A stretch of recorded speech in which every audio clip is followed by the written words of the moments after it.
This week on the Taking 20 podcast. Evil dragons can look upon shorter-lived races as chattel, toys, or lunch. They could view the people in the local town as their property, and that they can treat that property as slaves or assets to be used, bought, and sold.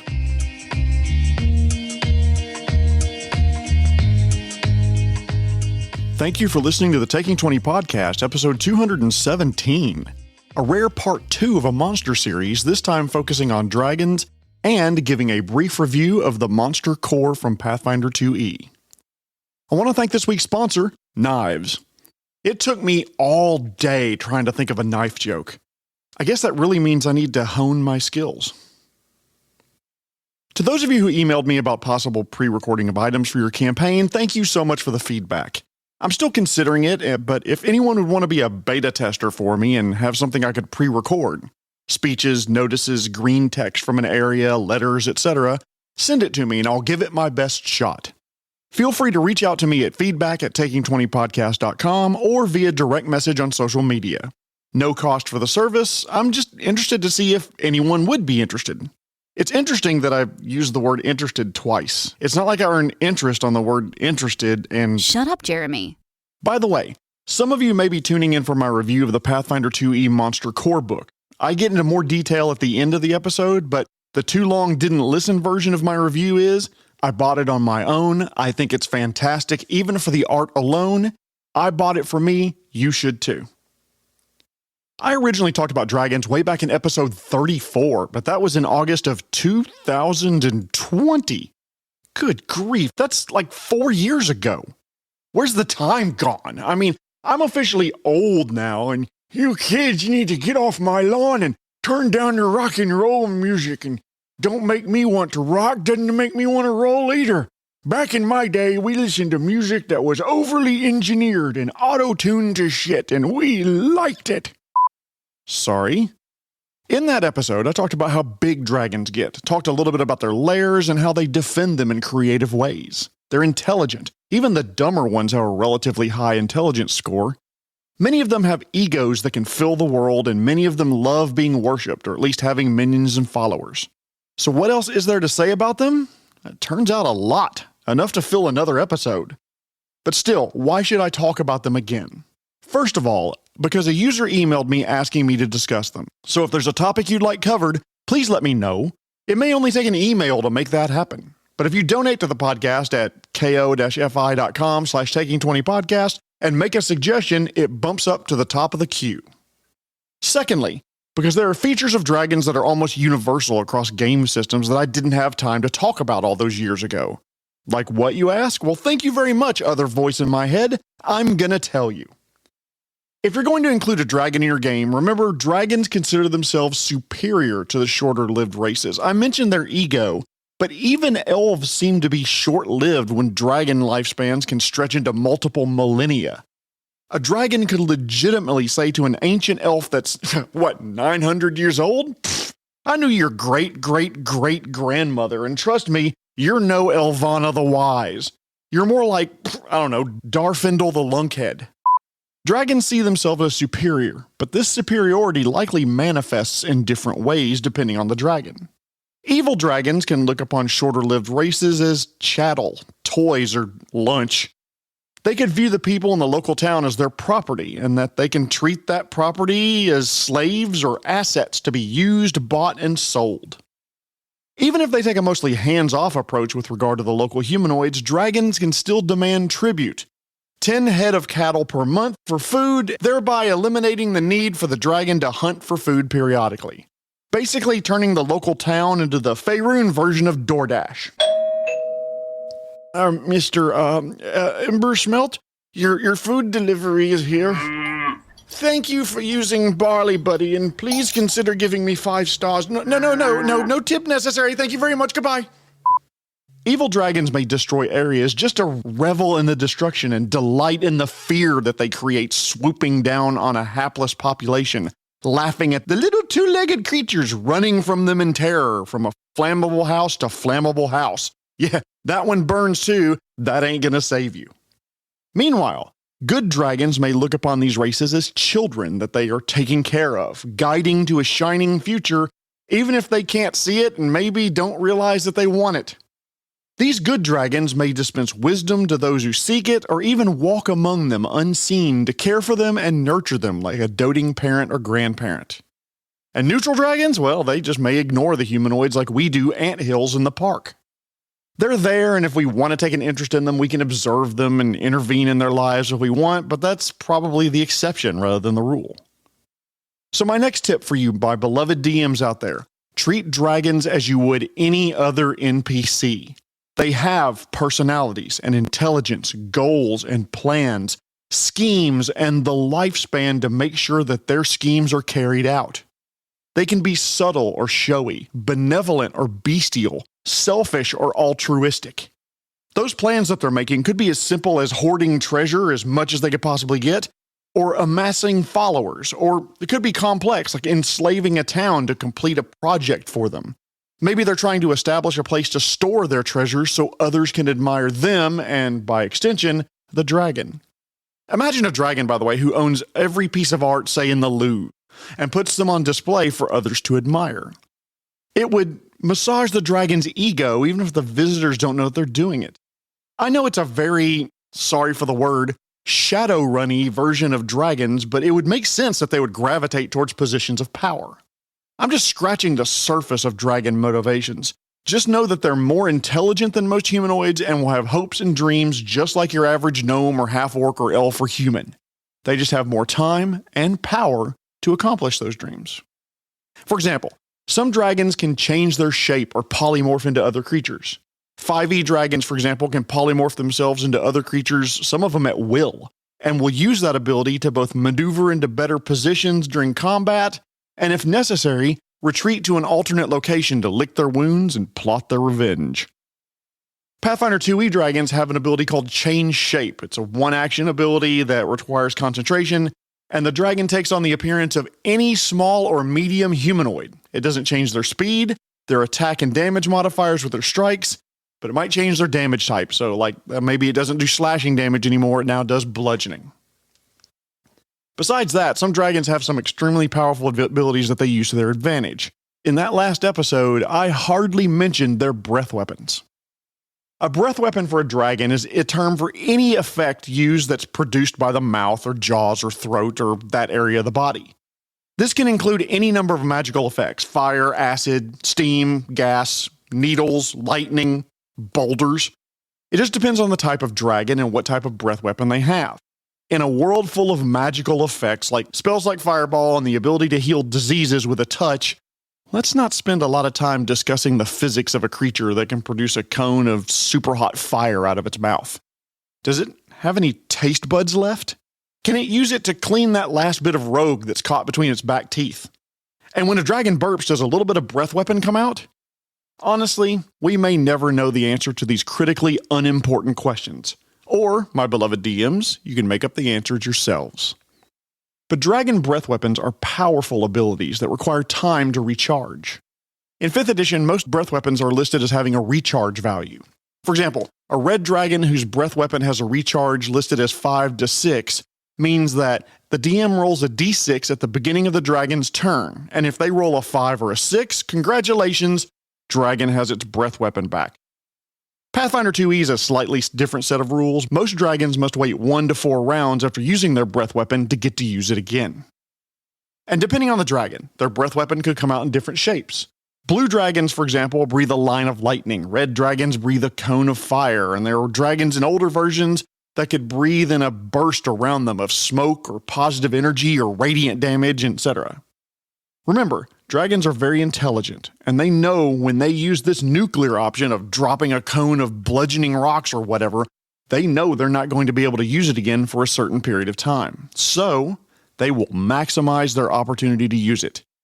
Generally, you can assume that dragons know exactly what squares on the battle mat will be engulfed in acid or flames when they use this powerful attack. So, they will maneuver themselves and their opponents in such a way to maximize the effect of the breath weapon. They're smart. They're going to look at obvious spellcasters and say, you don't have a lot of health. Or they'll look at that slow-moving humanoid in plate mail and they'll say, you're not going to be able to dodge out of the way easily, and may use those breath weapons against those creatures. Also, Combat occurs in 3 dimensions, so you can always have that dragon fly upward and then breathe that 60-foot cone of fire on the good guys coming to slay the dragon, and they will try to maximize that damage and stay out of damage range of this party of do-gooders as much as they can. In 5e, there are good and neutral dragons as well. I mean, not all dragons are evil monsters bent on domination. Some are sages and wise and dispense knowledge to those who ask. I still remember silver dragons in the old days. They were known to polymorph themselves into other forms, like humanoids, see previous discussion on that, and even involve themselves in politics and society, guiding and protecting from within. In a campaign I ran a long time ago, a silver dragon had fallen in love with a young king who was naive and reckless, but had a pure heart of good. The party didn't know the queen was anything other than an elf until Act 3 of the campaign after the king had been slain. God, that was a fun campaign. Anyway, the third reason I wanted to talk about dragons is because there are new dragons in the Pathfinder 2e remaster that have some significant differences from dragons of previous editions. Because of the OGL shenanigans of Wizards of the Coast, Pathfinder 2e has released a 2e remaster edition, and one of the monsters that had the biggest set of changes were dragons. Chromatic and metallic dragons are not in the first Monster Core rulebook of the remaster. And for those who don't know what I'm talking about, and you don't soak in the D&D world until your fingers get all pruny, chromatic dragons were the color-based dragons. Red dragons evil and breathe fire, blue dragons evil and breathe lightning, green, white, black, and so forth. Meanwhile, metallic dragons were based on metals, gold, brass, copper, silver, and so forth. And from what I hear, and I'll be the first to say that I don't have some secret insider knowledge at Paizo. I can't pick up the phone and talk to Jason Bullman or anything. But from what I've read and what I can infer, they're attempting to rework chromatic and metallic dragons and bring them back later, but they'll have to be legally distinct from those used in 5e and the upcoming version of 1D&D. The good news is that if you're running a Pathfinder 2e game at home and love those chromatic and metallic dragons in the first edition of Pathfinder 2e, pull one in and use it. It should work pretty much as is with very little tweaking.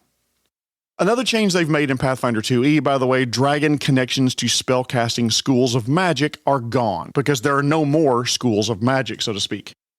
Dragons are now defined as arcane, divine, occult, or primal to align them with the remaster spellcasting traditions. I believe the plan is to start with a pair of dragons for each of the 4 traditions, and I saw one unconfirmed report that they're working on 2 to 3 more per tradition. This is exciting and something new for an old fart like me who's very used to chromatic and metallic dragons have been part of RPGs for years. In an interesting twist in the Monster Core, dragons can be spellcasters or not. The Pathfinder 2e Monster Core has some default spells you can give to spellcasting dragons, but feel free to customize those lists to meet your campaign's needs. However, each dragon has an option to not be a spellcaster. But don't worry, no. The non-spellcasting dragons in the Monster Core aren't necessarily easier to kill. They have 2 features that make them extremely dangerous: Draconic Frenzy and Draconic Momentum. With Frenzy, the dragon can make 3 attacks with 2 actions, which it's the size of a house and it can use 2 of its 3 actions in 1 round to make 3 attacks. And with Draconic Momentum, they recharge their breath weapon automatically when they score a critical hit. Ugh.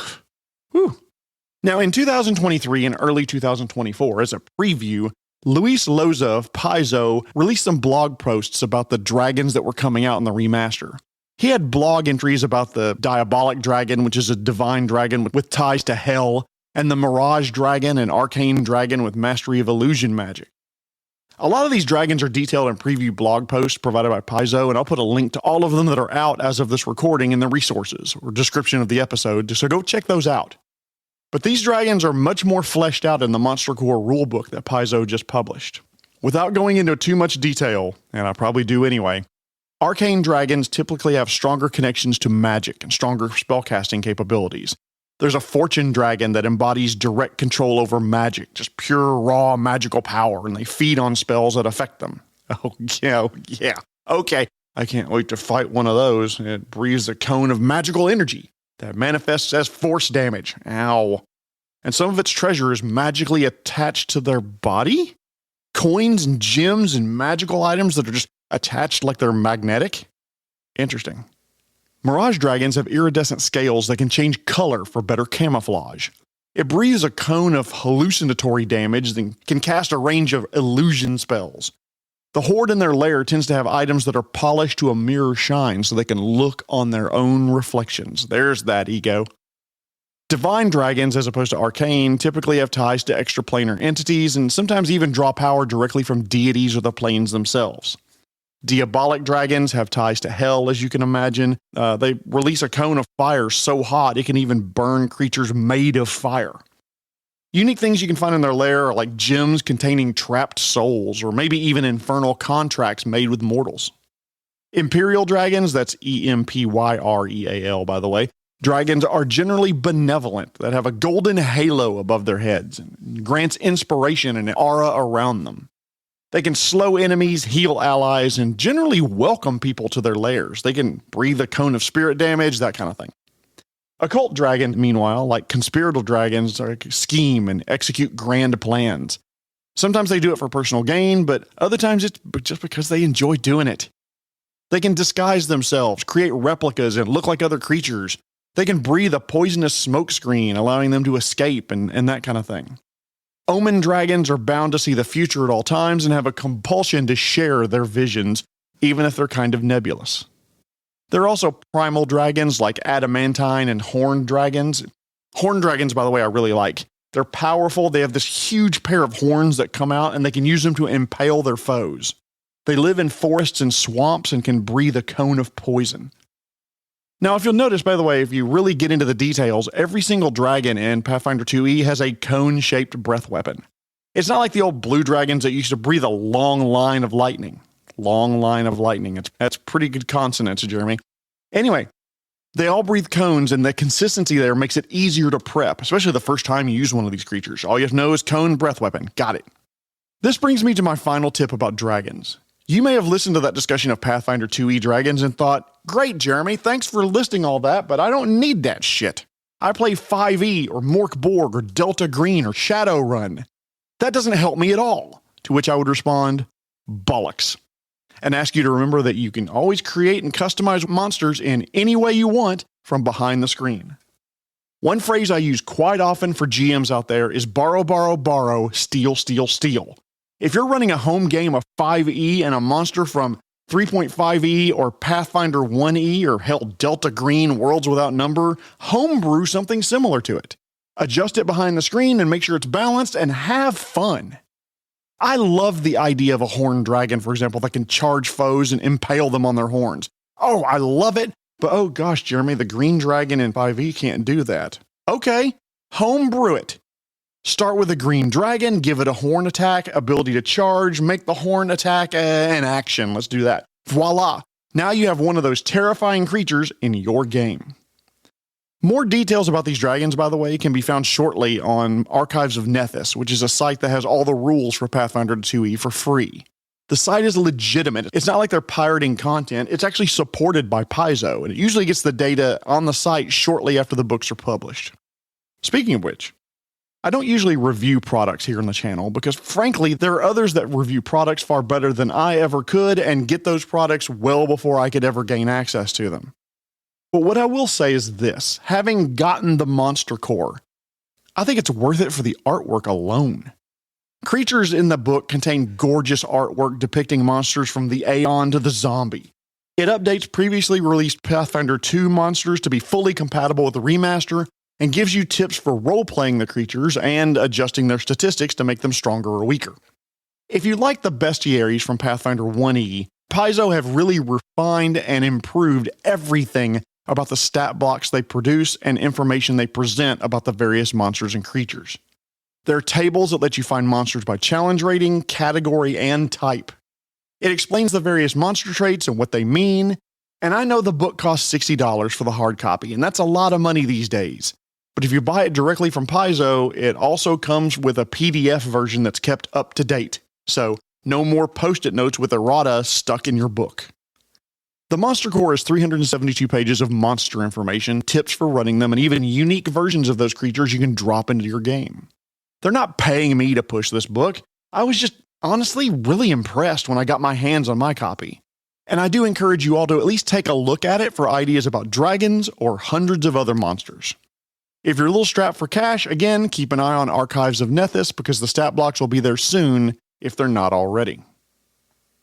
Dragons are creatures of legend with lifespans of thousands of years. They are tough combatants, and even the feral ones should be played intelligently.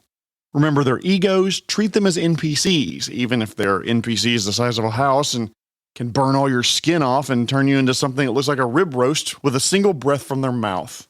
They will make plans that sometimes stretch many years with machinations only they understand. Be creative in your dragons and use material from other game systems if you want to customize and flavor dragons in your campaign world. If you do, I'd be willing to bet that you and your players would have fun doing it. That is, until they die horribly at the hands of Cindermaw the Undying, but it's not about the destination, it's also about the journey.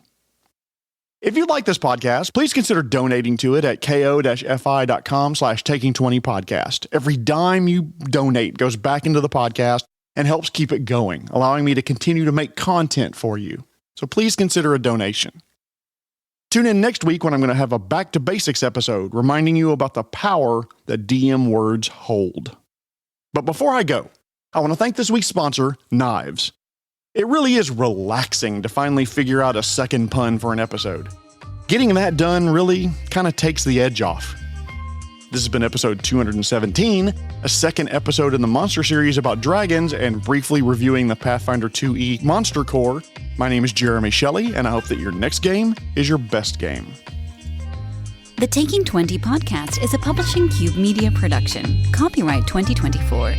References to game system content are copyright their respective publishers.